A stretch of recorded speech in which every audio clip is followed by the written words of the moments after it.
ဟဲ့လူကျမကိုလာမခွာနေတော့လေရှင်နှကန်း6တာကိုခွာလေးလေးပိုဆိုးလေးလေးပဲဆိုတာမသိဘူးလားအောက်ကကောင်းနေတဲ့အသားအသစ်လေးတွေကိုပါအတင်းဆွဲခွာနေတာရှင်အဲ့ဒီလောက်လက်ရနေရင်လေနှကန်းနေလေပန်းလေးသာဆိုးပြီးကျမကိုအေးအေးစစ်စစ်ထားလိုက်စမ်းပါခမည်းသားကျမကိုလာပြီးဒုက္ခမပေးတော့ဘူးဆိုရင်အလိုလိုပြန်ကောင်းသွားမှာပါရှားနေတာတော့သိတာပေါ့ဒါပေမဲ့ခမည်းကလာကုတ်နေတော့ဟီတမင်းတွေပြတ်ပြီးပိုဆိုးကုန်တာပေါ့အခုတော့ကြည့်စမ်းရောင်ကိုင်းပြီးအသားတွေတောင်လန့်ကုန်ပြီရေခဲလေးပါလေးကပ်ပေးပါလားရှင်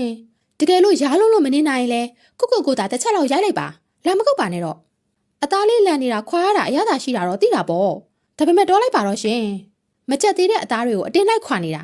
အထက်ကပန်းရောင်တန်းနေတဲ့အသားနုလေးတွေကိုမြင်လားအဲ့ဒါတွေကအနာမကြက်သေးဘူးရှင်ခမ ्या ခုလိုလုံနေတော့ပိုးဝင်ဖို့လမ်းဖွင့်ပေးသလိုဖြစ်နေပြီတော်တော့ရက်လိုက်တော့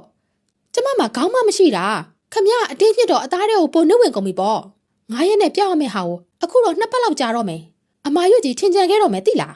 ရှင်ကျမကိုလိုက်စိတ်နေတာတနားရီတောင်ရှိပြီကြည်စမ်းဘလောက်တောင်ပျက်စီးသွားပြီလဲအသားတွေလည်းစုပ်ပြတ်သက်သွေးတွေလည်းထွက်အခုတော့ပိုးတွေပါဝင်တော့မယ်